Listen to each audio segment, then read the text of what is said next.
Like, it's so funny because, like, that's the fear, right? For the longest time, this is, like, rotting your brain. It's this, like, valueless entertainment.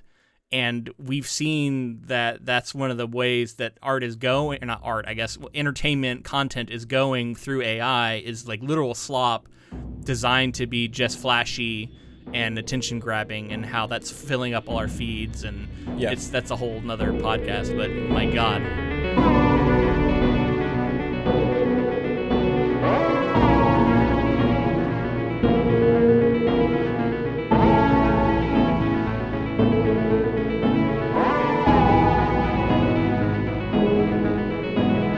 Welcome, friends, to episode 363 of the Ink to Film podcast, where we read the book and then see the movie. I'm writer Luke Elliott. And I'm filmmaker James Bailey. And this week we discuss Richard Bachman, a.k.a. Stephen King's 1982 novel, The Running Man. So, James, welcome back from your honeymoon.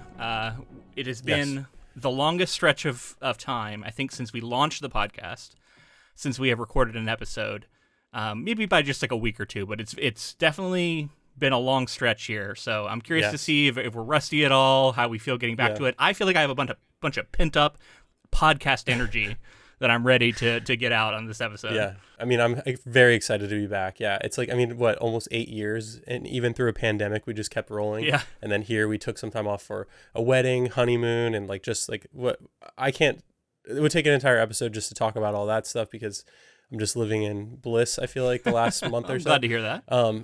But just coming back to this, we had a plan to cover a certain project that would set us up for a creative conversation, and then that shifted as we were getting into this. We knew we wanted to do The Running Man, but we had another project that we were probably going to do first. But it just worked out that schedules got misaligned, and now we are here. You're being a bit diplomatic there. I would say it could still happen. So I'm going to leave the door open for that, but we have been in contact with a representative instead of the direct author, and I think I have learned a little bit of a lesson in doing that, because there's a lot of things that sound like they're being like promised and guaranteed, and then it's like none of that's actually necessarily going to happen. It might, but you're not hearing it from the person who is actually the one agreeing to it. So I'm taking everything with a huge grain of salt from now on, and I'll believe it when it actually happens. So we'll see. It seemed like there was a lot of excitement that then turned into nothing, and who knows? Maybe it'll still happen in the future, but lesson learned there a little bit, I think, and instead we're going to go to The Running Man, which is one we wanted to do anyway. Yeah, absolutely. Probably in the new year, but instead we're just going to move it up to here. It does mean we're doing back-to-back Bachman books, which is kind of funny, considering we hadn't covered any of the Bachman books up until now, but they came out kind of close together, so I think it kind of makes sense to do them close together, and we can compare and contrast. They're still fresh in our mind. And I think there's a lot there, obviously. Like, I think, in a way, I want to talk about these two stories as like two sides of a coin, because I think, like, Bachman King was doing something with each of these stories, especially in regard to like authoritarian oversight and government and that sort of thing. So we can talk more about that. But like this film, it comes out in 2025. Originally, there was an Arnold Schwarzenegger version, which we got to talk about that in context when we get to the movie next week. But the book that Bachman King originally wrote took place in 2025 as well. So for the film to release in the same year that the story supposedly it's fun when they can work that out. And I don't know how like planned that was, or it was just like they realized that's something they could pull off. But I think it was probably somewhat planned. I think it also just like happened to be like a nice coincidence. Yeah, probably a little bit of a happy coincidence there, I'd imagine. But Edgar Wright is a filmmaker we've talked about before that is one of my favorites. Scott Pilgrim, I think, is our other Edgar Wright project we did, right? Yeah. I am excited to kind of see where it falls within Edgar Wright's filmography, because he's such like an intentional filmmaker. And it's a Stephen King work, so Edgar Wright Stephen King adaptation is just such a cool idea. So this was always going to be prime Ink to Film territory. So I'm stoked to be covering it. But we did have kind of a short window coming into this project. So we read the book, and now here we are, and I just finished it today, so I cannot wait to talk about it. Yeah, man. It was fun to get back into the swing of things with this book. It like you said, I think before we logged on, it's kind of familiar territory to be back with King, even though he's writing in this different mode. He's very focused on dystopian reality TV, a lot of similar themes, I would say, between this book and The Long Walk. If you want to hear more about the Richard Bachman pen name, by the way, the history behind that, why he chose to write as Bachman, how it got revealed that that was actually Stephen King, we have all of that in our book episode for The Long Walk, so we'll point you towards that rather than rehashing it here. I was able to find some interesting stuff about this book in particular, but it'll definitely be less focused on Bachman than we were last time. I mean, Stephen King is just such familiar territory for us because it was our first project ever, and he's a favorite of the podcast. I think both of us like really engage with his material, like his material a lot, love what he's doing. I also like happened to start watching the Welcome to Derry TV show. Oh, fun! I've been wanting to get to that. Yeah. So, and that'll be interesting because I don't know how and if and when we'll talk about that, but I figured I'll check it out to see if it's probably worth be a bonus episode thing if we were to do it. Yeah. I would imagine. Yeah, it's interesting, and it's definitely nostalgic for me. It's so funny that Pennywise the Clown is the most nostalgic thing on the podcast for me. It's like an icon of the podcast. Yeah. So to be back in King's work is cool, and I never read the story. I'd seen the original film. Arnold movie? I've seen the original film, so I was expecting more of that. And do you remember that movie? Different. I mean, as much as I can remember a movie that I saw probably like 10 to 15 years ago, yeah. But okay. I think I saw the movie when I was like 9. So we're talking over 30 years ago, would be my guess. Maybe I was like 12 or something, but it was a long time ago. So I barely remember it. Like I feel like I can picture Schwarzenegger, and he like gets in a like tube or something and gets shot out, and then I think he fights some guys with like hockey sticks and stuff. Like I have like some vague memories of a very like over the top action movie that is pretty different than this book. But that's about it. That's about all I got for it. I would like to revisit that as a bonus episode. I would say one day it would be fun to revisit some campy Schwarzenegger from the 80s. I definitely think we should, honestly. Yeah. I think it'd be a really fun, like close to this to cover that as a bonus, like sometime soon. I remember, obviously, it's like more a Schwarzenegger action vehicle than what this story kind of, I felt like, was doing. It's also like the scale in the film feels at the same time smaller and also like larger than life in terms of like how campy, like we're talking about, it might be. But again, I haven't seen it in such a long time that I probably am not an expert on it. I am excited to see what Edgar Wright can do with a film like this, though. Agreed. Too, because he's so meticulous about his edits, the use of music, the actors that he uses, and the performances that he gets. And so like I think that this is like, I'm very excited to see this. I mean, Schwarzenegger was a controversial pick to play Ben Richards here. Ben Richards, King even talks about how, like, in the book, he called him pre-tubercular. He's scrawny, he's sort of malnourished, and not the badass action star of a Schwarzenegger. So it's interesting to cast Glenn Powell, who is kind of this modern, dare I say, kind of pretty boy actor. But I think he seems to have some decent chops. I haven't seen all of his movies or anything. I don't know much about him personally. I just know he's been kind of a hot actor recently as far as being in a lot of stuff. He's definitely been in a lot recently, but the most important thing is, have you seen his film debut? His film debut was Spy Kids 3D. Maybe which I just did found see out that, actually. I just found out the other day. I saw footage of him in that role, and I was like, "Holy shit, that's young Glenn Powell." So he's been in the industry for a while. Obviously, he's been an actor for a while. But yeah, he's really been popping in the last like 5 years or so. So we'll revisit that next week. But I just want to put it out there that like I know there's also been some people who are like, "Why would you cast Glenn Powell to play this role? This also doesn't fit." So it'll be interesting to see if he fits this role a little better or not. And I would also say that I assume Edgar Wright is playing with both the book and the film, the existing film, and like that's my guess too. Meet expectations in a sense, but also like in the book, like we're talking about, Ben Richards is like, he's a representative of a people that have been like their access to clean food and air and water, and it seems like they're being like poisoned by the system, and that's like a snake eating its own tail in terms of like then they're like trying to provide super expensive drugs, and some people can get them for cheaper, and they're selling products on this free TV and all this other stuff.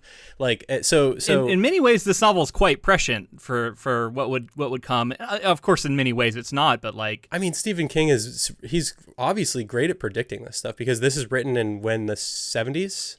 Originally drafted in 1973. Yeah, so he predicted, we talked about this with The Long Walk as well, like the reality TV obsession, like some of that world, and then like the use of almost like social media and like how that doesn't would quite have like internet social media, but it is fun to see the ways in which it's called Freevee, that's like free TV that's always on, and the way that operates and the way that is used to sort of keep people constantly engaged. And it reminded me so much of our phones. Yes. And like how it's just always with you, and there's always the ability to send you a message and to send you propaganda.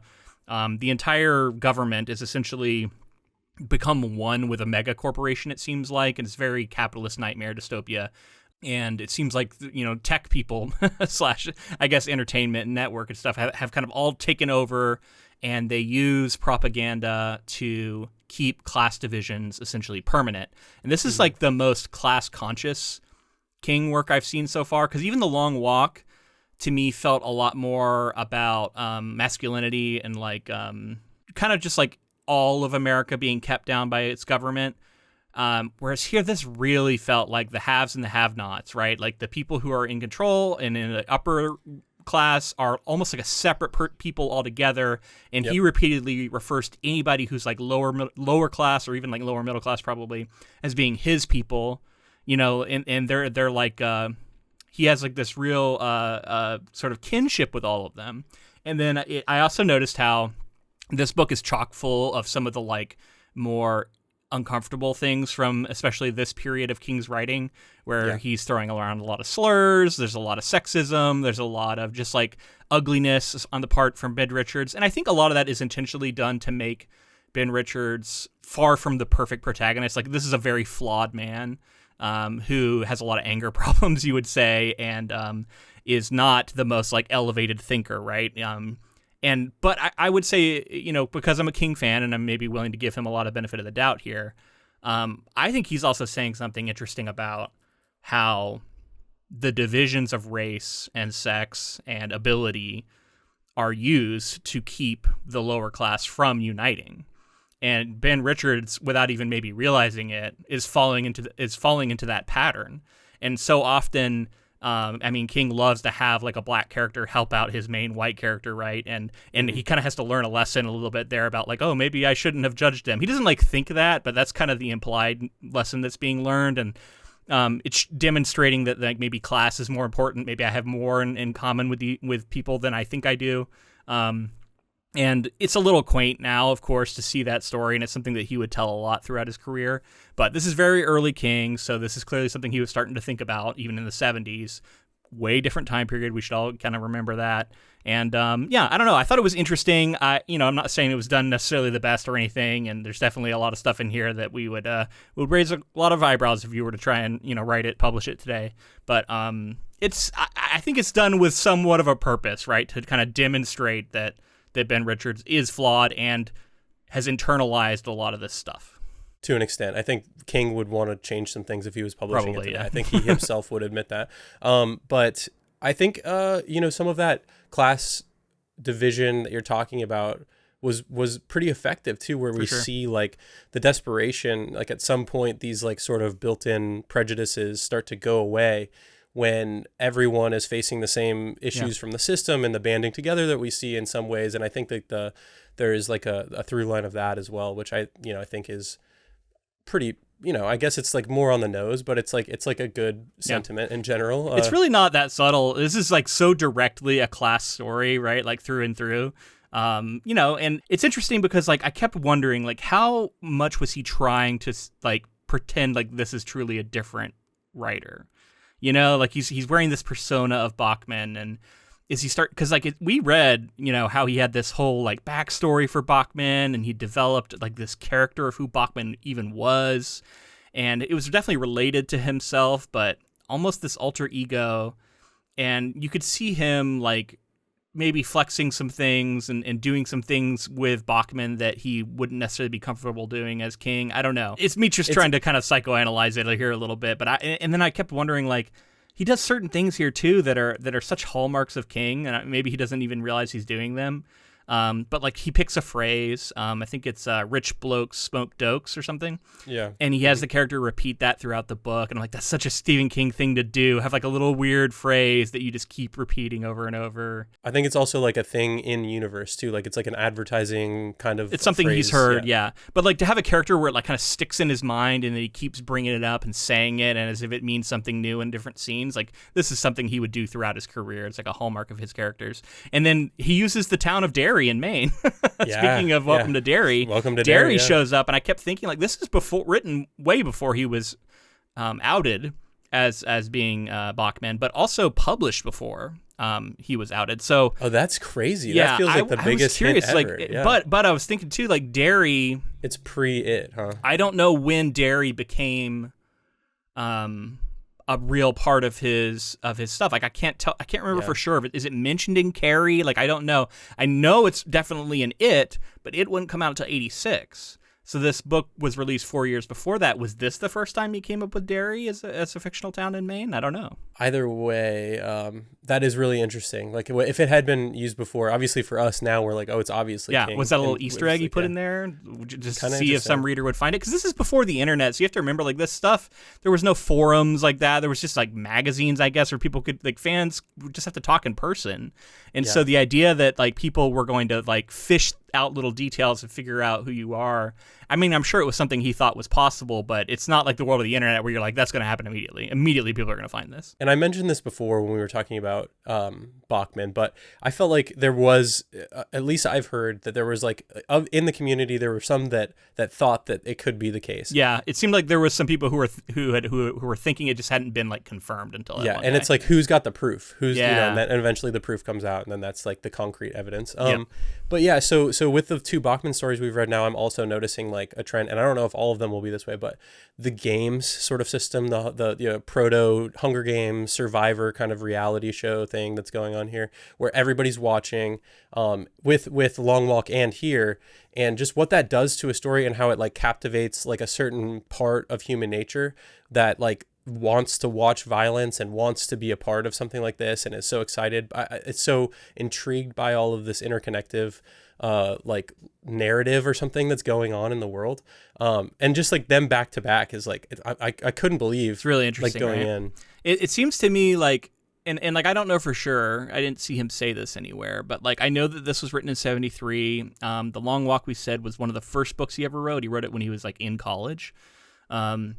So would have been fairly close together. I think, this was written a few years later, but to me, this seems like a writer who is returning to an idea that maybe he had tried, but I mean, it hadn't sold. That we know that book had been rejected a few times, and I think by the point in which he's writing this, The Long Walk still hadn't sold. It was probably still sitting in a trunk somewhere.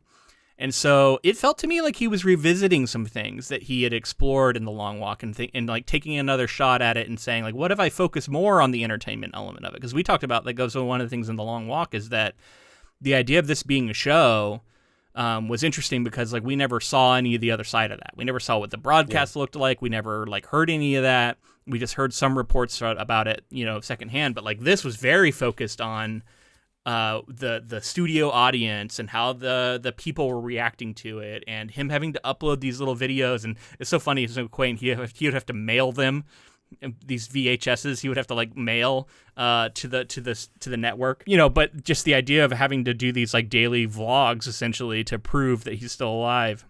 Yeah. It just felt like the entertainment aspect of it was so much more present, and he was like engaging with the audience and like, flipping the bird and stuff. But then it was also funny because, the images were being manipulated, and this is like way before AI or deepfakes or any of that. And yet he's predicting these like, oh, they're modifying the faces, they're making it look like I'm saying something that I'm not saying. And he was definitely predicting all of that. I'm not saying, Stephen King was the first person to think of this, but it's just cool to see him including stuff like that. And it's also crazy to like nail the time period that it's so specific. I mean, in like, maybe these things can be orchestrated but like to be prescient and to think of all of those things is wild. And the way that our main character here, Richards, like he is so like, maybe in coming back to some of these ideas from the original The Long Walk novel, I think he maybe was saying like, oh, I wish what's his name? Garrity. I wish Ray Garrity from The Long Walk had an opportunity to push back even more. And then he creates this character that's on this insane journey here with Richards, where he's like absolutely like just like devil may care, like I'm gonna, like he knows it's like a basically more likely that he's gonna die than even The Long Walk situation, where it's like at least somebody can make it out. He has to try to make it 30 days. No one's ever won this. Nobody's ever gone beyond 8 days, we find out. And so like he's like knows he's going to die, and it's like, how much money can he accumulate? So the whole time it does kind of feel like, and from the trailer that I saw of Edgar Wright's Running Man, this idea that it's just like bombastic and like crazy stuff's happening. He's setting off bombs. He's just like a bull in a china shop. Like that's what his role is going to be. And he's in doing that, he's also found himself to be like a catalyst for revolution almost, or a catalyst for like sticking it to the man a lot more. And like he's almost incentivized to kill cops and stuff. Oh, he is. No, he earns like $100 for every cop he kills.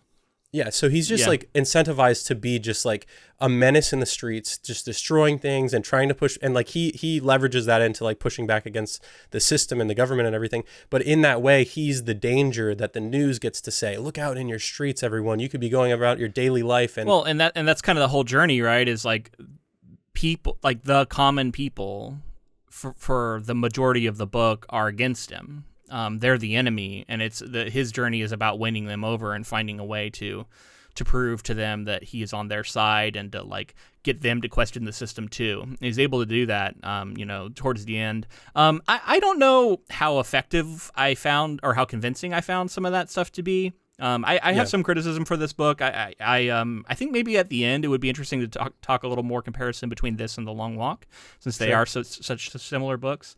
But the other thing this made me realize is this is the most. I mean, like I've seen King write literary stuff, right? Like we read Stand By Me, we've read Shawshank Redemption. I know he has some more that are kind of in that mode. We've seen him write horror, plenty, thrillers. This was the first like dystopian, futuristic sci-fi, action-y novel I've ever read by him. And The Long Walk even was a lot more of like a psychological horror, even as it was set in a dystopian future or alternate history at least. But this was deliberately the future.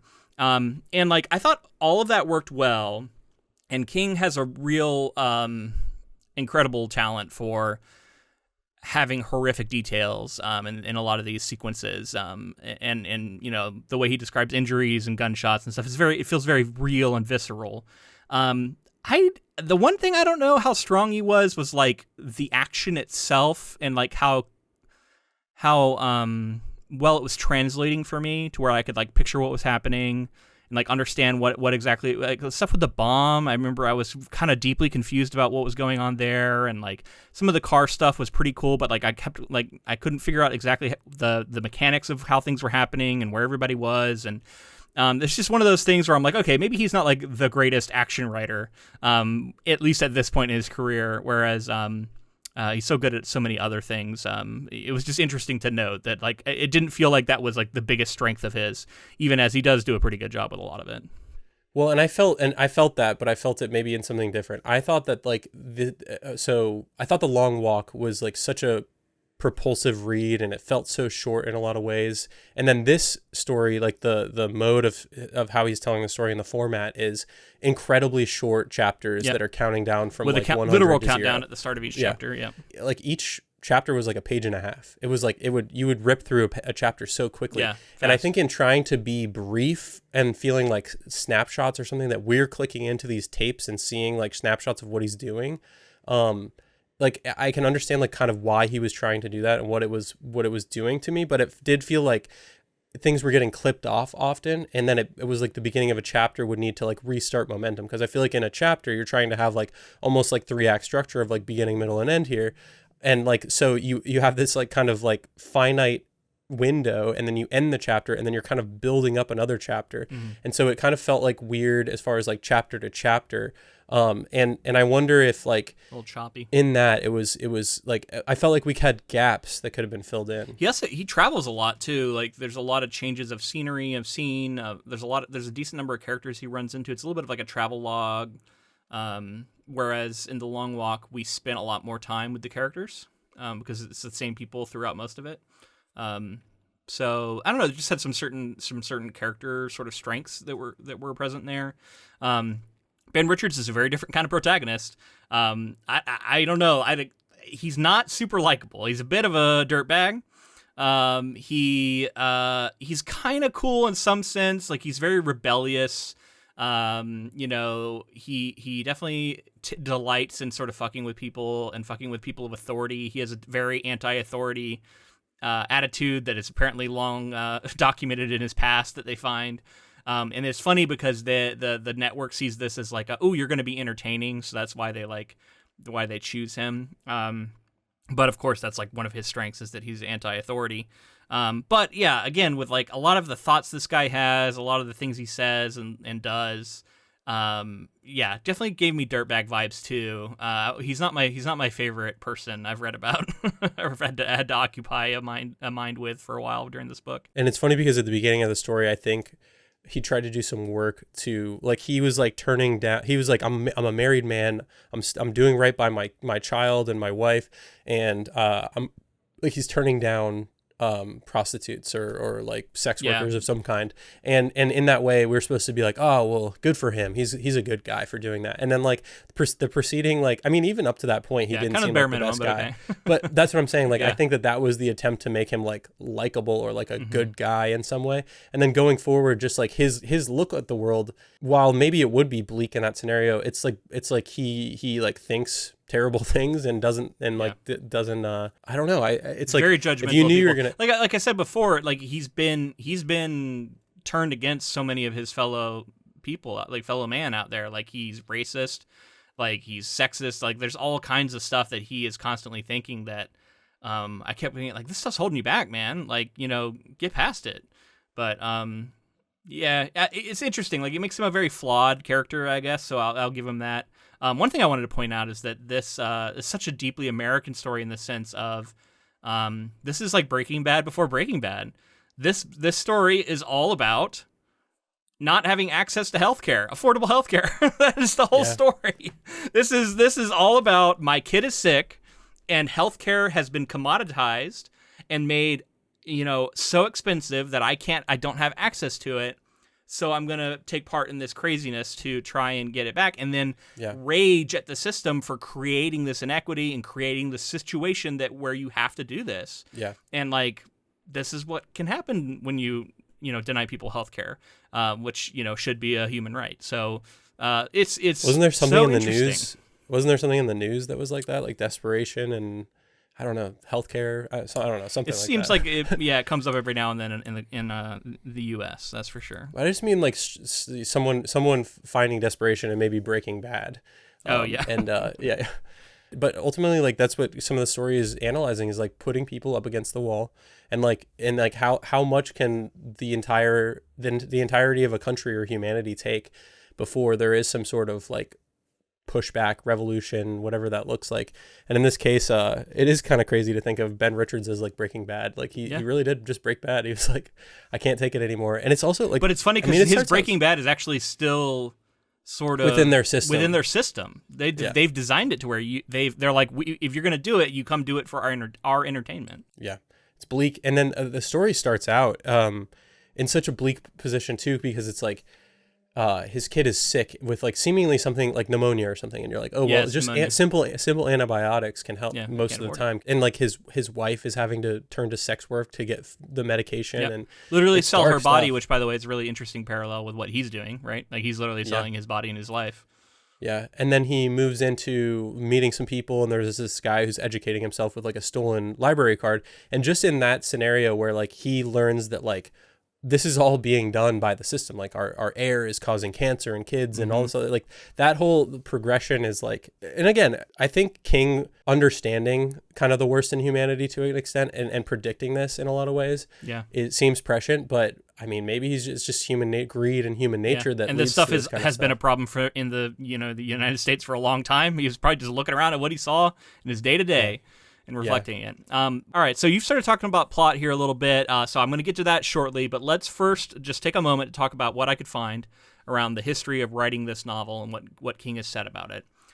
So this is, as I've said before, this is one of the Bachman books, published in '82 as a paperback original. In his own words, he said it didn't do super well. Later collected in the 1985 omnibus, the Bachman books, which I would love to get my hands on a copy of that. I know it includes Rage, which is his one of his only novels that has been pulled from circulation. So what had been out for a while was what he had talked about in On Writing, which I have over here behind me somewhere, a good little craft book that King wrote. And in there, he wrote that he wrote The Running Man in a single week, compared to his normal around 2,000 words, aka about 10 pages a day that he writes. It normally takes him about a month to 3 months to write, a novel, depending on its length. He says he drafted this one in a week, which is definitely pretty crazy. I mean, how close was it to the final product? Who knows? But yeah, it's also interesting. Like, I never want to think that it's not because of inspiration, but like this is a story where I'd be like, yeah, I could see him writing this in a week. While it's an insane amount to write for him to he's also just so prolific that I can believe that he can do it. Yeah. But there's other stories that are so much more like interconnected that have all this other subtlety to it that I'd be like blown away if it was in a week. And this one, I'm like, for King in a week, I believe it. You know. Yeah. This is the one that I believe it. Okay. So very recently, I think within the last week or so, he put out this video for Scribner, I believe it was, his publisher for this book. And in it, they asked him to talk a little more about the writing of this novel, and he gave a little more context for this. He said that that year he was on vacation. He was working as a teacher, and he was on vacation with his family. They were in a double-wide trailer, and he didn't say exactly where. He said somewhere out in the country. They got snowed in. And they were snowed in for like a week. And it was him, his wife, and 2 kids. And he decided to take that week and write a novel. And like, I don't know, this I had so many interesting thoughts at that too, because I'm picturing Jack Torrance being snowed in and writing. But I'm also just thinking about his wife. He has 2 kids. And they're snowed in and bored as shit. And he goes, all right, I'm going to go write a book. Yeah. Don't come in this room. Don't come in this room. We're working. Good luck. Take care of the kids. I mean, like, I guess if you wanted to say in his defense, that book happened to be one of many that would go on to be, turned into a movie and make them literally, he's, damn near a billionaire, I think, with it, from the wealth he's earned from that. So, in that sense, worth it. But, like, in the moment, that had to be kind of tough, you would imagine, of just, like, you go ahead and take care of the kids. I'm going to go spend this week writing a book. Because, if you're writing that many words a day, you're not spending much time playing with your kids. I can tell you that right now. Yeah. Yeah, that's what I was thinking. My first, like when you said they were snowed in a double wide, I was thinking that the kids were crawling all over him while he was at a typewriter. And like, yeah. I mean, he didn't address that part of it, but that's just me sort of filling in the details there. That's really Stephen King's superpower that nobody ever talks about is his elite level concentration. He just won't break concentration. Maybe. Even if somebody's right in his face screaming. So, yeah, I mean, he hasn't said too much other things about this book. He said that it was a book written by a young man who was angry, energetic, and infatuated with the art and craft of writing. So to me, that also sounds like a young man who's like first learning about a lot of this stuff, probably eager to put it into effect and to show it off. And do you mean in form, or do you mean in terms of like social inequity? Like as a young man, like discovering that you're saying I meant sorry, the latter part of that sentence where he says he was infatuated with the art and craft of writing. Got it. And that's what I mean. Like I think he's showing off, because like this is a well-written book. There's moments where he gets a little bit poetic, or he is talking about kind of the camera zooms out a little bit, because King writes in the semi-omniscient point of view most of the time, so he's able to break out of Ben Richards' like immediate perception in ways that like isn't done super like a ton nowadays. It's much more close, so you're very limited. You don't ever see outside of a POV, whereas every now and then here we get like a zoom out and we see like stuff happening out from outside looking into the plane, for example, at the end, and like stuff like that where you're like that's not something he would perceive, so why are we getting that here? And it's because we're semi-omniscient. And I don't know, it just seemed like he was playing with form, and there's moments where Ben Richards is sort of getting almost, King does this really well, where like someone's mind is starting to spiral, and the thoughts get a little bit erratic, and we can see that happening here too, as we can kind of tell his mental state is deteriorating, and he sells us on some of these extreme actions that he takes. That's one of the things that King does really well, is like leading up to a character taking an extreme action, he sells us on the mind that has arrived at that action. And that's something that is very hard to do. And so the fact that he's able to do it here so effectively, I think just shows a lot of his talent, but also just that, like, as he's saying here, he had just like learned a lot of this stuff and was, I think, eager to demonstrate that he had the chops to do it. Yeah. Okay, cool. That's how I took it, at least. But then, yes, also he's young and angry, probably angry at the world, probably thinking a lot of similar thoughts that he was thinking about in The Long Walk, maybe reaction to Vietnam War, post-Vietnam War, that kind of era. And then also, it's so funny, like I see a lot of fear around the rise of television, which is kind of funny considering Stephen King is probably the most adapted living author. He's definitely up there. He might be certainly a number of adaptations, but also just like the amount of money he's made off of adaptations. So it is funny to see such anxiety coming through about TV and how no one wants to read anymore, right? In this future where like no one's allowed to read, and everyone just watches TV. It's just interesting. Yeah, I can see some of that anxiety for sure, but also like spectacle. Like I think he was, warning and weary of a spectacle and what it can do. I mean, I thought about this story and really The Long Walk, where like it almost causes, it's that security, or it's something that I see nowadays where like if people are content to just be on their phones and be entertained in some ways, then it almost causes like inaction. Yeah. And I think that that's like a little bit of what he's talking about here too, where it's like, well, if even though the system sucks and I'm fucked and this and that, at least like I, come home from my job and I am entertained until I have to work again. And that's the question about this stuff, right? Because you could even look at the Running Man movies as being possibly serving this exact role, right? Like giving people catharsis. They see, an act of rebellion. Now, I haven't seen the movie yet, so I don't know how well it's demonstrated. But does that give you a certain catharsis to where now you're less likely to do it? What's watching a show like Andor make you feel better about humanity and that something like that is possible, but then now you haven't done it? I would argue no. I argue more that it can be more of a catalyst and it can sort of inspire people. But there is kind of two sides of it, and you can see different people maybe going different ways. I think in the case of something that has no substance, that is just something for the sheer like trying to grab on your entertainment and hold on to it. I agree, but I do think that like in the ways that even in that society, some entertainment, and this is my argument on art too, is just like it can be that Trojan horse. It can be that thing that like even through the filter of censorship and propaganda and all this other stuff, you can still slip in morality and humanity and like give messages to people and like have them think in different ways. And I think that like ultimately I hope that that's what people are seeing in The Running Man is like, hey, if society devolves to this point, we can all still band together and do something. I have a suspicion that a lot of this message is lost in the Schwarzenegger film. I would need to revisit it to be sure. But I'll be curious to see how much of it sticks around in the new version, because I think there's points to be made on both sides of it, of course. Sure. But I mean, I think both of us, we're in creative fields. We like this stuff. We want to do this stuff. So I think we're inclined to believe that it is more of a positive for society and more of a positive effect on people. I do still believe that firmly, but like I will fully grant that I'm probably a bit biased. Yeah, like if we're gonna let AI create all of our art, then I think at some point, yes, for sure, it's literally just a propaganda machine. That's that kind of mindless. Like it's so funny because like that's the fear, right?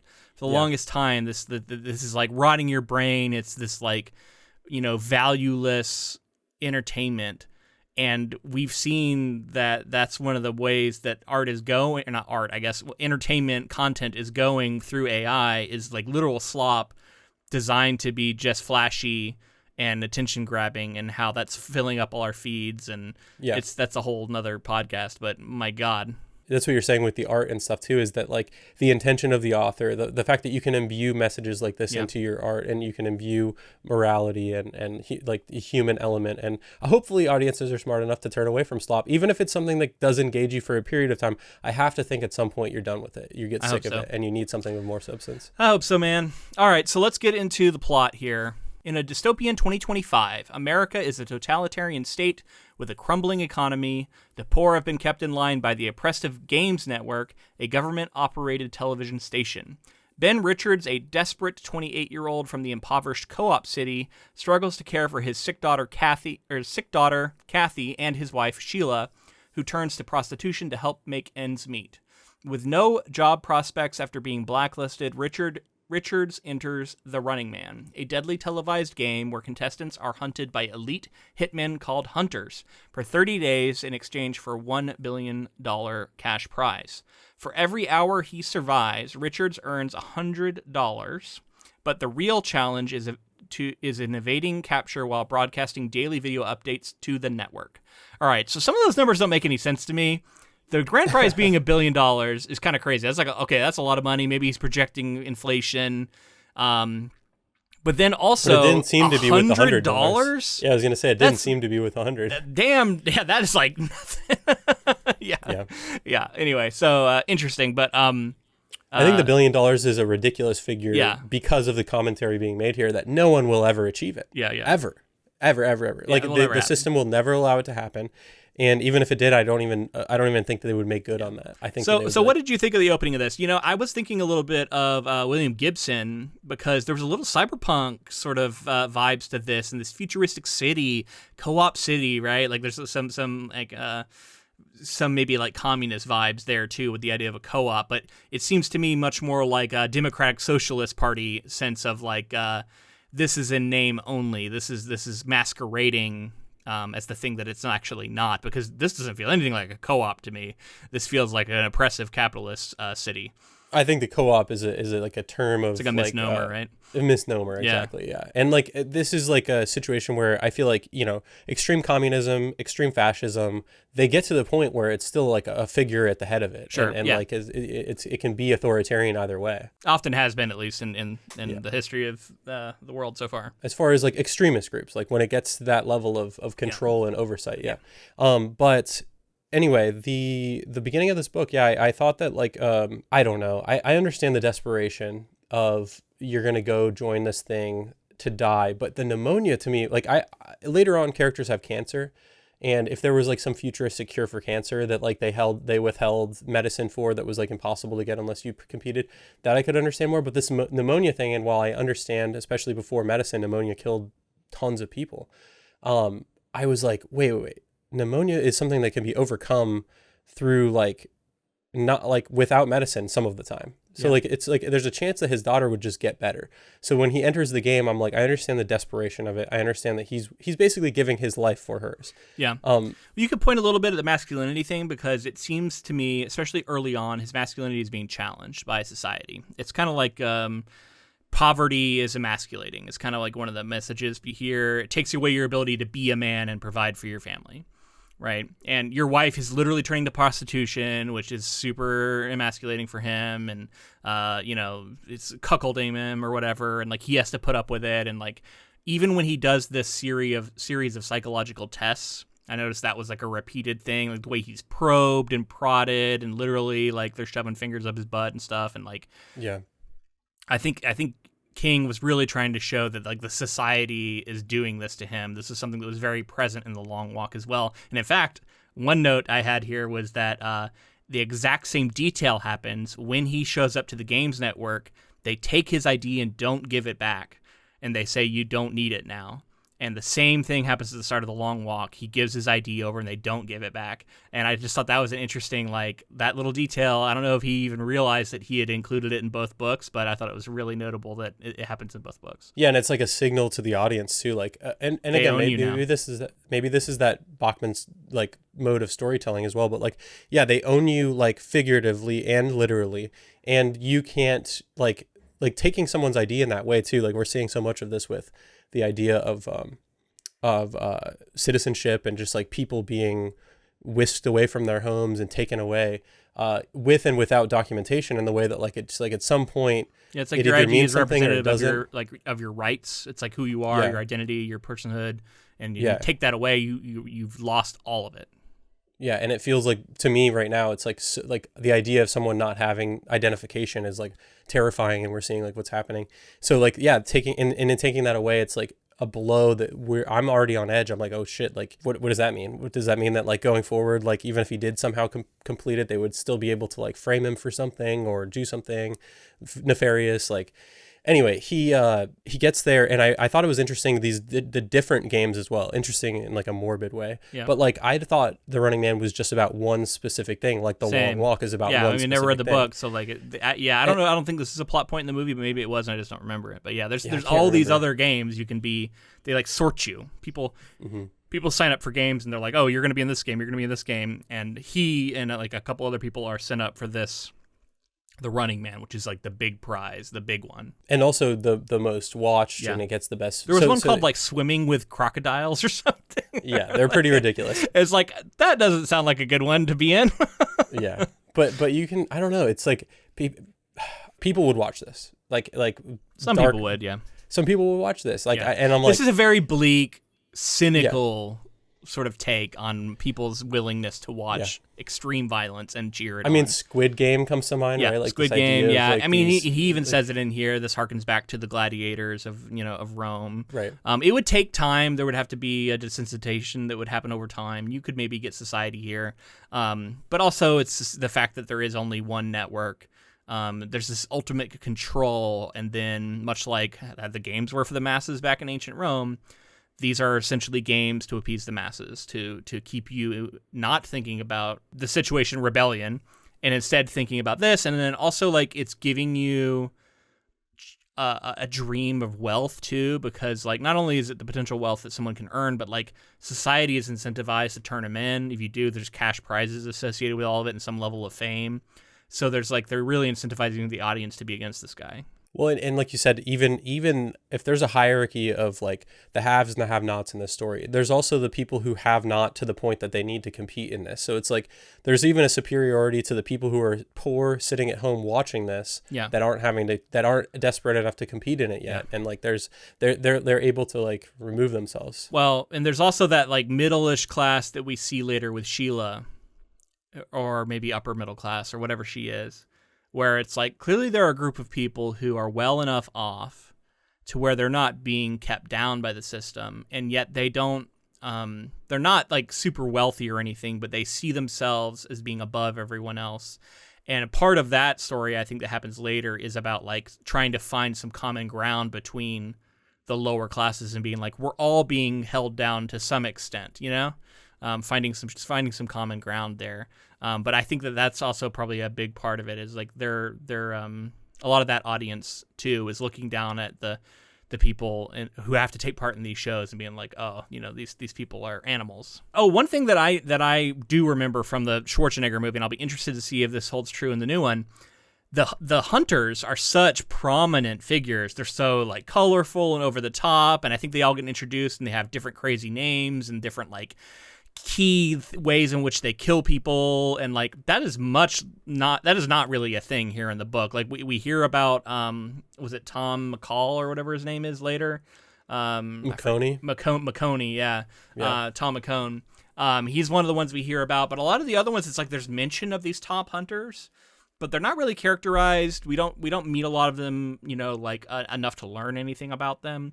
But I can see other creators looking at this and being like, oh, this is, like, fertile ground to, like, develop some really interesting professional killers, right? That are being set against the Running Man here. And I imagine if we get some of that in the new one, that's probably a little bit inspired by the Schwarzenegger movie, because I think that was kind of the meat and potatoes of the Schwarzenegger movie, was Schwarzenegger against these, like, over the top crazy hunters, right? Like, that was kind of what we were there to watch. And what I remember about the movie too is that, like, he's, like, capable, like, he's like a military soldier or something like that. Yeah, I'm saying, so, like, he's like, there's, like, all these killers kind of against each other, or like that's what it seemed like, versus this is just, like, an ordinary guy. He's an ordinary guy, yeah. And that was the other thing, like, it says that he has survived the longest. I mean, getting ahead of ourselves here a little bit, but and that's a similar thing that happens in The Long Walk. There's without spoiling too much about that, there are characters who survive the longest, I guess, that anyone has ever survived. And I kind of bought it in The Long Walk more than I did here, because I was like, I don't know that he did anything that seemed, like, unbelievably clever or, like, really bucking the system. Like, I don't know why no one else could have ever survived as long as he has.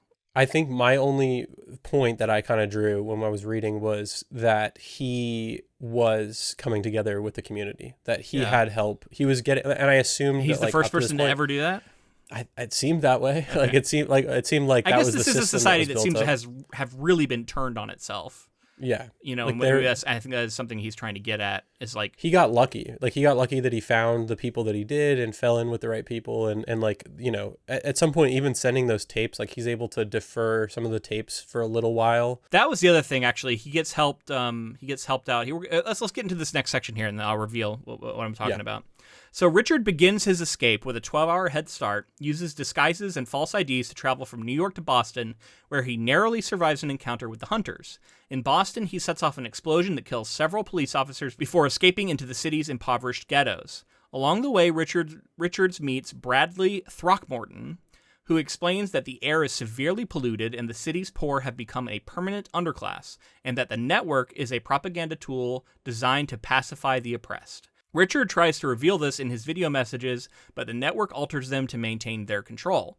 Bradley smuggles Richards past a government checkpoint and provides Richards with a car and a set of mailing labels for his videotapes that will leave the network unable to track him by their postmarks. Richard learns that another contestant has been killed as he travels to a safe house owned by a friend of Bradley in Portland, Maine, but is reported by the owner's mother. He is betrayed by someone he trusts, the mother, wounded, and ultimately forced to flee to Portland, Maine, where he kidnaps a woman, Amelia Williams, to help him evade capture. Okay, so a couple things to go over there, but that was the thing I was about to mention, is about the videotapes. And like, he had this suspicion that they were tracking the contestants with them, and Bradley ends up helping him find a way to where he can do this where he's not going to be tracked. So maybe that is the answer for why he's able to survive longer than other people have. Yeah, I think that was a major reason why. That's kind of what I was getting at. He was getting help in those ways. That could explain it, I suppose. Shelters him. And that specific person, too, like, only was able to kind of figure that out, it seems. Because, again, people aren't allowed to read, or, like, certain people aren't allowed to read. And then he, like, had a stolen library card. It's just it's very expensive. Hard to do. There's not a lot of books. He had a library card, which is interesting that there are even still libraries. But I did note that whenever someone is reading, because he keeps running into people who are reading, but they're reading porno mags, and then there are like, what is it called, like perv shows or something. Like everything is like very like over the top. Sex is being used as another way to control the masses. It seems like. Well, not to mention like we were saying before, like watching something with little to no substance. Like I'm not saying that pornography isn't in some way. I don't know. I think in general, King would see that as something. Pornography. I was going to say, like, I don't want to take away. Well, there's some artists involved there, right? Like I'm not going to take it away from like some of the people working there, and I'm not going to say that there's no substance at all, but little to none, maybe. Okay, yeah. And in terms of like something that's enriching, certainly not elevated art. Sure. Yeah. I mean, yeah, unless you get really good ones, I guess. Like I don't know. But anyway, some people used to read Playboy for the articles, so. Yeah, okay. The idea that like that's the art, or that's the version of that medium with little to no substance, and like that's his fear, again, that anxiety around people not engaging with material that's like challenging or providing some sort of message it's carrying through. Yeah. So this character Bradley Throckmorton, I believe he's the older one, right? And his brother's the younger one who he first meets, like the young boy. Anyway, these are the black characters he meets that end up helping him and like being very selfless and very like we're gonna help the white guy out on his journey. And this is such a like problematic Stephen King character that we've seen time and time again, and a lot has been written and thought about these kinds of characters. I mean, they're not magical here, but they are almost magical in the sense of how much they're able to help him.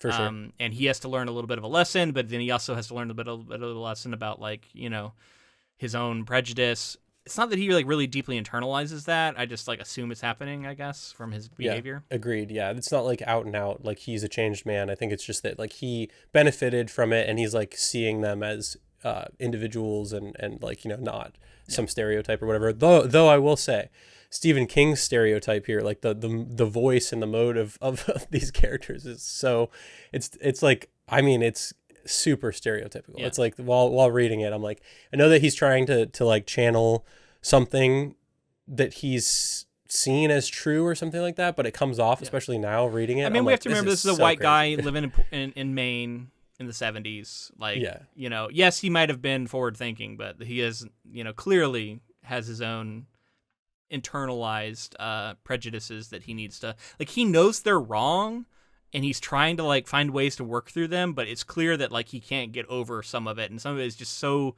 steeped into his mind and how he views the world. And I'm like, it's like, he's pushing for a certain stereotype, I'm sure, in some capacity, but at the same time I'm like, has he ever spoken to a black person? Like the way he wrote these characters is crazy. Yeah. Oh man. There's some rough stuff in there. There's a lot of slurs that were, they're definitely tough to read. And then, I mean, we heard a lot of that too when he was at the games building. I think the main guy he talks Killian? to is black. Yeah. Killian's black. Yeah. So there was a lot of racism being thrown around there. We just continue to see a lot of it throughout. But yeah, this was the one like really good family he met that they were able to bond more over being poor together and their similarities there. Which like I do think there's some value in that. It's just like yeah, there's lots of reasons that the way that he goes about it is not ideal. And like while I've said all of that, I do think it's cool that like this is the character that's like educating himself and going to the library and like showing the importance of reading in this way and a lot of that kind of stuff. While maybe it falls into the magical, helper that Stephen King is known for writing.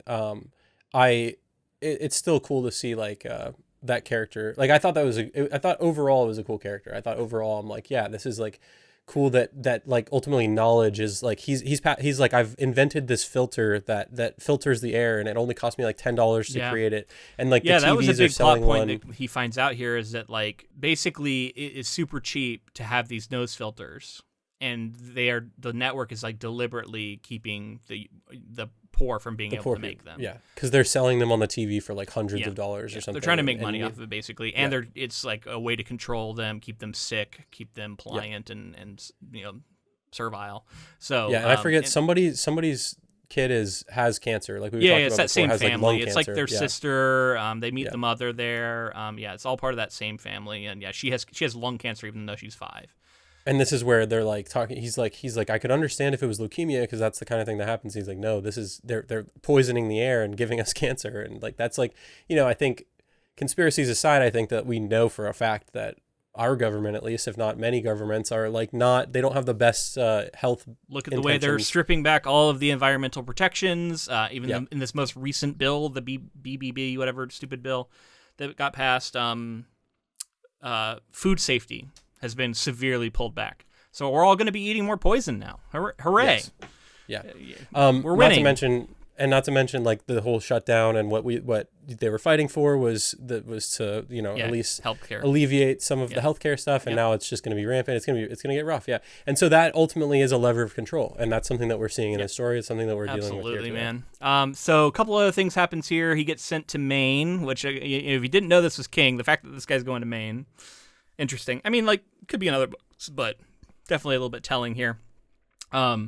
He gets sent and he ends up meeting this other guy who viciously fat-shamed, such a Stephen King way. Like, this guy's fat, otherwise he's a good dude, but, like, every time we talk about this guy, we got to talk about how fat he is, how, like, disgusting his body is.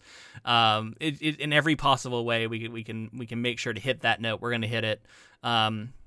Reminded me a lot of what's his is it Ben in It, right? Like Ben Hanscom. He's very similar to like when he was a boy.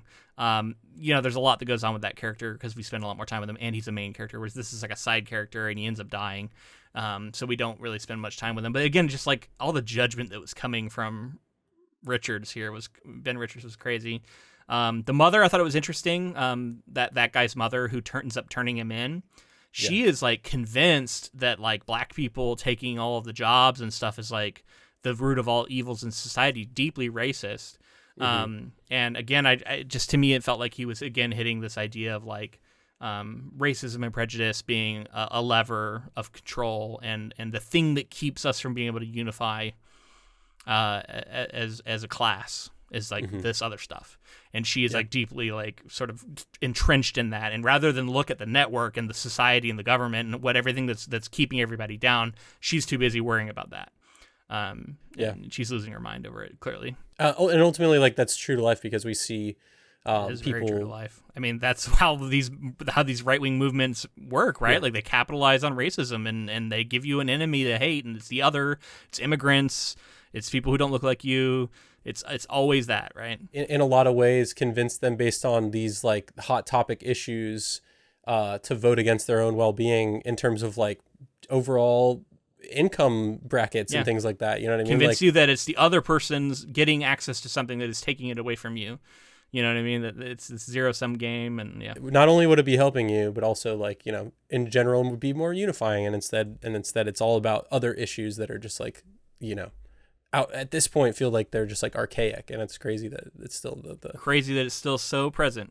It's the main thing that they're using. It's like, you know what I mean? It's like run on a platform of, all of these things, nationalism, racism, and like, otherizing, and certain racist supremacy, and what I mean, it gets crazy. It's white supremacy. White supremacy, yeah. Yeah, totally, man. I just don't want to say the term on our podcast, so that's like a key word. Oh yeah, in case it gets us like blocked in the algorithms or something. Yeah. There was one part where there was a cop that he describes as like acting like it's an automaton. He's like, oh, he's almost might be a robot, and then he said that he only comes in white, and I thought that was a little shot, maybe. Interesting to see there, even in the 70s for King. Okay, so let's talk about Amelia Williams. This is the woman that he ends up kidnapping. She ends up becoming kind of pretty important here at the end of the book.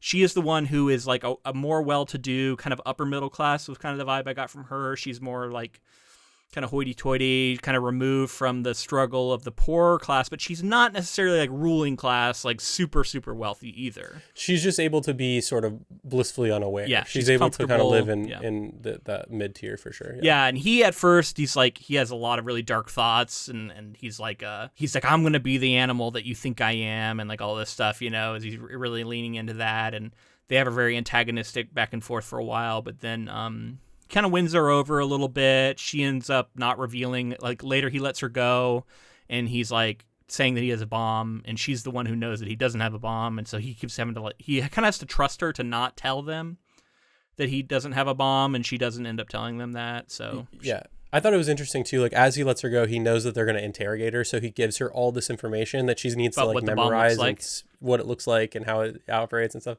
This character is introduced, and it seems like up to this point he's been like, I'm married and I'm so loyal, and then like very quickly he's like interested in her. He's like, she's hot, she's this, she's that. And he definitely is sexually attracted to a lot of the women he meets. He's very red-blooded American that way. Right. And then by the end, it seems like, I don't know. Oh yeah, also homophobia. Didn't mention tons of homophobia coming from him throughout too. Yeah, that too. Yeah. And it's funny because even like towards the end, one of the reasons he's kind of indicting society is how they treat homosexuals, and he talks about how they've been like it's been made illegal, and he's insulting this guy and saying that he looks like he calls him like a queer stomper, and we've seen elsewhere in King's writing him show a lot of empathy for people like that who are assaulted in his books, and like it's obviously something that he's showing as a very dark aspect of society that is evil.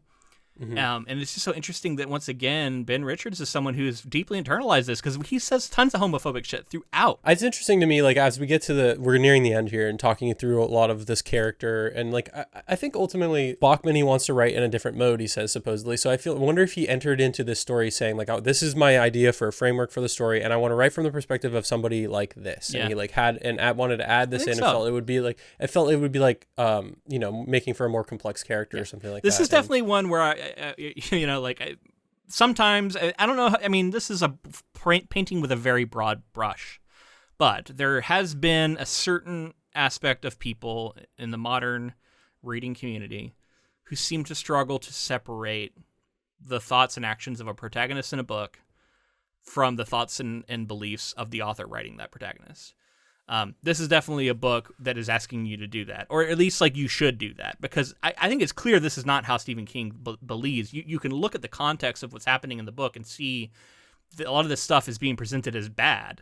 And I think it's important to realize that just because the character is a protagonist and we're supposed to like be following them and somewhat like them or identify with them, does not mean that everything they're thinking is something that the author believes and co-signs on.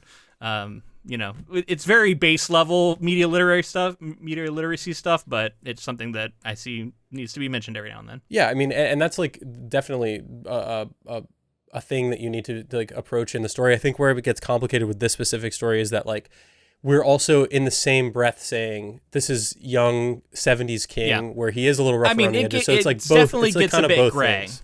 Because some of this stuff is definitely, it's definitely possible he might have believed some of this stuff. I don't know. Or this is like a way of like working through his own, like, I have these thoughts, but I know they're wrong, so I'm going to sort of work through them in fiction. But ultimately, like, we've read enough of his work, even his early work, to know that, like, that's not the kind of person he is. Yeah. If this was the only King book I ever read, I probably would be less inclined to forgive a lot of this stuff and, like, look at it from the pulled back sort of perspective. Yeah, that's true. So anyway, he ends up kidnapping Amelia Williams. He lets her go at one point, then he gets her sent back in, and I'll get into the final bit of plot here. In a final bid to escape, Richards hijacks a plane, bluffing his way past hunters and police by pretending to carry explosives. As he breaks the survival record, his success sparks a national rebellion. On the plane, Richards is offered a position as the lead hunter by Dan Killian, the network's producer. He's talking to him through the freebie, if that's not clear, who also reveals that Richards' wife and daughter were murdered while he was on the run. Devastated, Richards accepts the offer but kills Killian's lead hunter, Tom McCone, and the flight crew. Mortally wounded, he forces Amelia to jump from the plane and reprograms the autopilot to crash into the game's network headquarters. The novel ends with the plane crashing, resulting in both Richards and Killian's deaths in a fiery explosion. Yeah. All right. So gets very 9/11 at the end there a little bit. But, it really does, yeah. Yeah, and I assume that a hijacking and slamming a plane into a building may not be how this film ends, but maybe it will be. I don't know. I'm kind of thinking no, but who knows? I think it'll attack the beacon of the game's still kill Killian or whoever the main guy is in the movie. Something similar. You had mentioned early in this coverage that some of the stuff near the end didn't necessarily work the same as Long Walk in terms of like the messaging of what it was attempting specifically to do. The thing that I didn't fully buy was this rebellion that he sparks. Agreed. Yeah. I felt like that's where you're going. I don't know. That's why I'm like, I don't know that I've like believed that enough of his journey was enough to inspire everyone to sort of take up arms. I don't believe that. I believe that there could be a flash of that. I believe that there could have been a unified sort of attack on it. But I don't believe that all of society overnight now will be flipped and will be like pushing for resistance. Well, we don't know. For in his defense, he doesn't say that it will be. No, but I think that it's trying to wrap up the story and say like, well, we're ending the story here, and we just want you to know that like rebellion is happening, and he also like hit the hub. So it does seem like this fucks up the game at the very least. Maybe by the end, but at the point in which it's described it happening, that's where I was like, maybe by the very end it would happen, but instead it's already happening well before the end. This is my question: why would him being the longest survivor be the thing that kicked off the rebellion? That's the thing that doesn't work for me. It's like I don't see I could see him slamming the plane into the building, fucking with the games and some of the other stuff, the fallout from that causing a rebellion. Yeah, I mean, I think if he were to, I mean, like his message about the air quality, if that had gotten through, if it had been shown that the game itself was unfair, if he'd been able to like expose that more. And some of that was happening, I suppose, and there was definitely some hypocrisy being shown by the way the game was dealing with Amelia. But like they didn't actually kill her, which is the thing he kept thinking might happen, is that they might just kill her, and like that would have been something that people watching wouldn't have liked. So like there's certain things that I could have seen maybe being a catalyst that didn't actually happen. If he'd been able to like directly prove they're lying to you about X, Y, and Z, I could see that kicking off some stuff. But yeah, I don't know. Admittedly, I would need to like go back and read those sections very closely and see. Maybe there was something I missed in there, but I just wasn't fully sold on it happening in the way it was described. It's nice to think about, but yeah, I just feel like it might take a little more than what we were getting here. I think all the events could lead to some sort of like societal consciousness coming in. Like they're like, oh shit, this is an oh shit moment, and we start to like make changes based on that. But I think like I don't think hitting the like it's like this isn't a mothership situation. I assume there was other areas where this institution had been built up. Right? He hits the games network, and all of the cops fall down because their like signals are not getting sent anymore. Yeah. I think that that the idea of like rebellion based on this guy, and I do think that he was becoming. You know, he lasted the longest. He was connecting with the community, and he ultimately they killed his wife and kids, which at first I didn't believe. So they claim that the wife and kid were just killed by some random guys, and the implication is that they were maybe like people she had formerly like sold sex to, who had like followed her home or something to do with her dangerous work, and then it felt like he bought that. And because they said, like, if we had killed her, we would have done it this other way. And, like, he bought that. He was like, okay, that makes sense. You would have done it this other way. But I was like, man, I don't know why you're believing them. Like, why in the world would you believe anything they're telling you? You wouldn't, like, show me proof. If that's true, show me proof. You know what I mean? Like, and even then, like, I need to make sure it doesn't look doctored. But, like, I don't know. I don't know why you would believe it. I guess it gives him the freedom to do what he does at the end.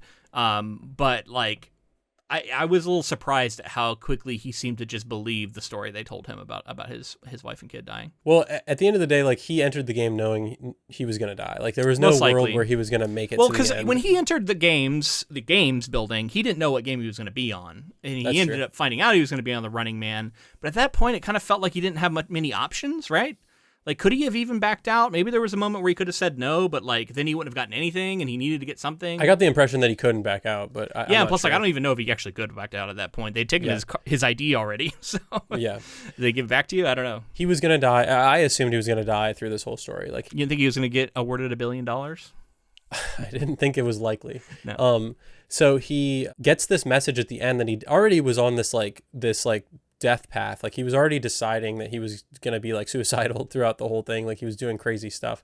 Yeah. And what I wanted to see more of was like him embrace be like more of a beacon of rebellion before he does this thing. And then like, in that way would have like tied together with some of the revolution. I mean, I would say in King's defense, the character he's set up here is not someone who seems particularly selfless. No. This is not someone who is going to lead the rebellion. This is kind of a dirtbag who is kind of selfish and barely sees other people's humanity, even when it's like directly shown to him. I think maybe just like this is my what you would have wanted. So, no, I get it. So his wife and kids die. Then he really has nothing to live for. Then he has some moment of reflection on his life. And then maybe makes a call to... He saves Amelia. That's like the one we can give him that little bit of redemption is he doesn't kill Amelia, who does seem like fairly innocent in all this.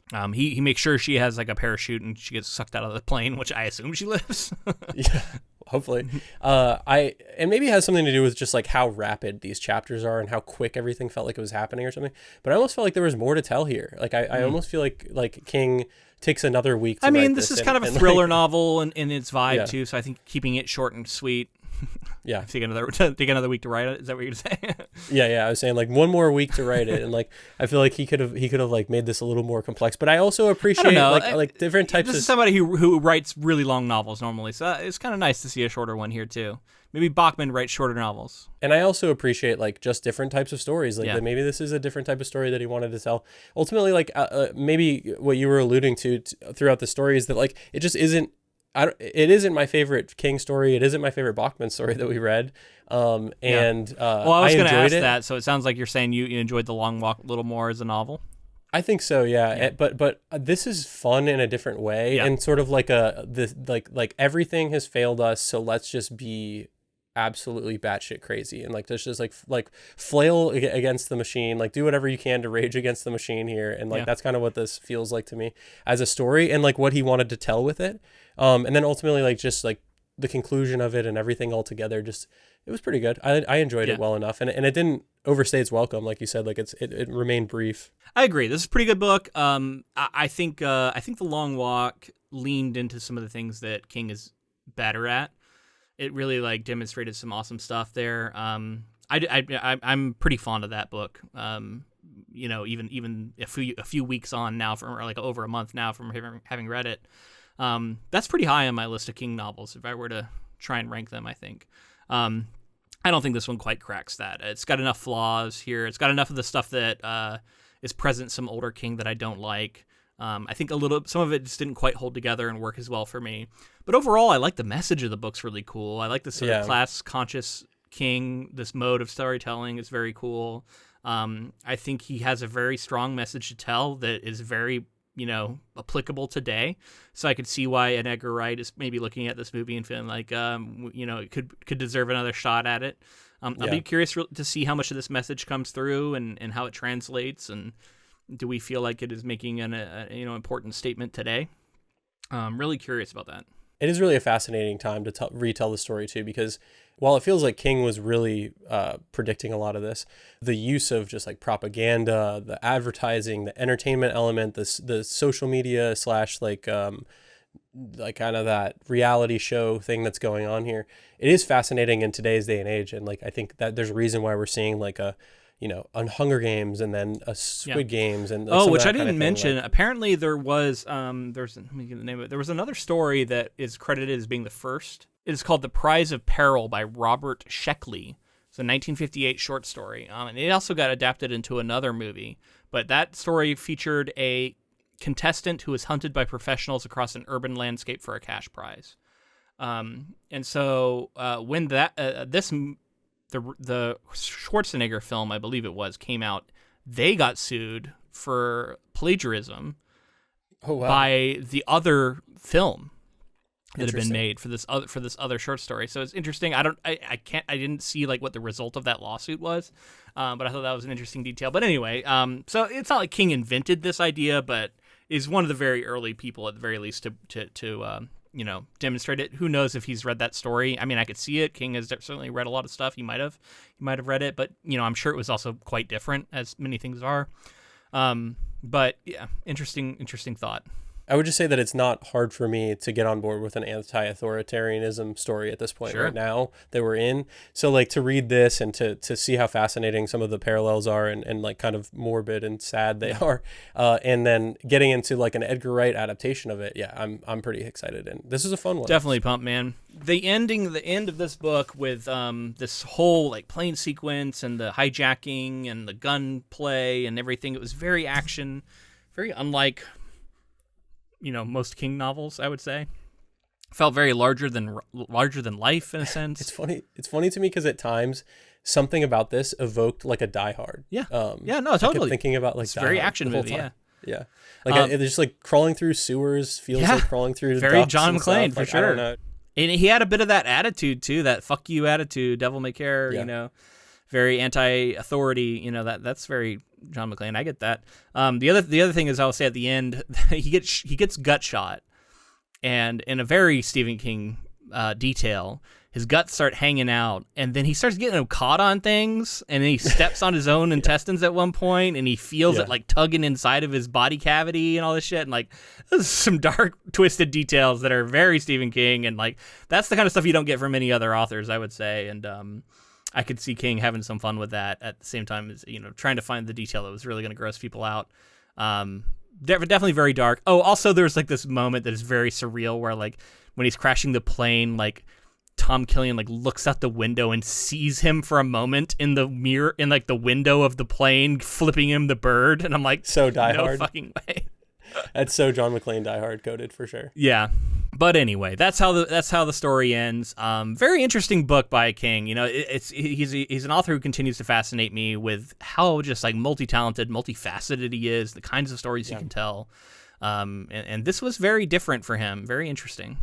Especially that he'll give those other areas that maybe he's not a master of a chance, and then the fact that they get published and that they are like a part of his. It took him a long time. This book he wrote in '73, and he said it sat in a drawer for 9 years before it got published. So it wasn't until basically he had a publisher who had started publishing other Bachman novels, and they said, "You got anything else?" And he was like, "Oh, I got this, this story I wrote 9 years ago that's been laying around." And it's just amazing that for King, it's a book like this that goes on to have this legacy. It's pretty incredible. I mean, it just shows how again, I think you made this point in a previous episode where we covered King, maybe a few projects ago, but like, I mean, I think it's because he's still alive and he's still writing. We haven't like fully realized just like the depth and breadth and impressive nature of his career, and the fact that he is this modern master who is still producing to this day and has made so many iconic stories. It's crazy to think that the same guy who came up with The Shining, came up with this, who came up with It, who came up with The Shawshank Redemption and Green Mile and Stand By Me. It's crazy to think about that this all came from the same person. Truly an incredible artist, I think. I don't think there's not going to be another one. Yeah, far from perfect. I'll be the first to admit that, but he's still very impressive career. Yeah. And I think when I mentioned that previously too, it's like I mentioned it in the same sentence of like he is someone that sometimes is popular to not like. Yeah. And I think like if he was no longer with us, or when that day unfortunately comes, which I will be very sad for. Yeah. That he's going to be well remembered. I think that he's going to be one of the most legendary writers. I mean, he already is, and but he will have the legacy of like someone in the pantheon. Of Absolutely. Like, Absolutely, man. One of a kind. That's Stephen King. That's going to be it for this week. So thank you all for joining us. We are going to be returning next week to cover the Edgar Wright film. But if you enjoyed our coverage of The Running Man, please let us know in the form of a rating and review on whatever app you chose to listen on. If you're on YouTube, make sure to like this video, subscribe to our channel, and leave a comment. Let us know if you've read this novel, if you've seen the old Running Man, what your thoughts are on the Arnold film. All of that, we'd be curious to hear. And be sure to connect with us on social media. We're on Facebook, Instagram, Blue Sky, TikTok, all of those at Ink to Film. And I think we're basically on every social media platform, so look for us on there. Yeah, and if you would like to support this podcast in another way, we do have a Patreon, patreon.com/inktofilm.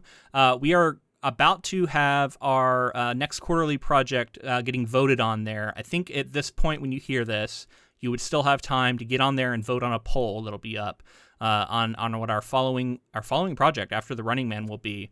That's going to be a community selection. So if you wanted to do that, patreon.com/inktofilm. We also have bonus episodes on there. We talked about how we might be doing, I would say we are going to do The Running Man at some point here soon, that Arnold film. And so if you're curious to hear our thoughts on that, you're going to want to be on Patreon. And thank you to Ross Bugden for the use of our intro and outro music. All right, man, that's going to be it for this week. So next week, we're in the theater again, which will be fun. Yeah, I love going to the theater. I cannot wait. Edgar Wright. So it'll be a fun one. Excited, man. All right, until next time. Keep adapting.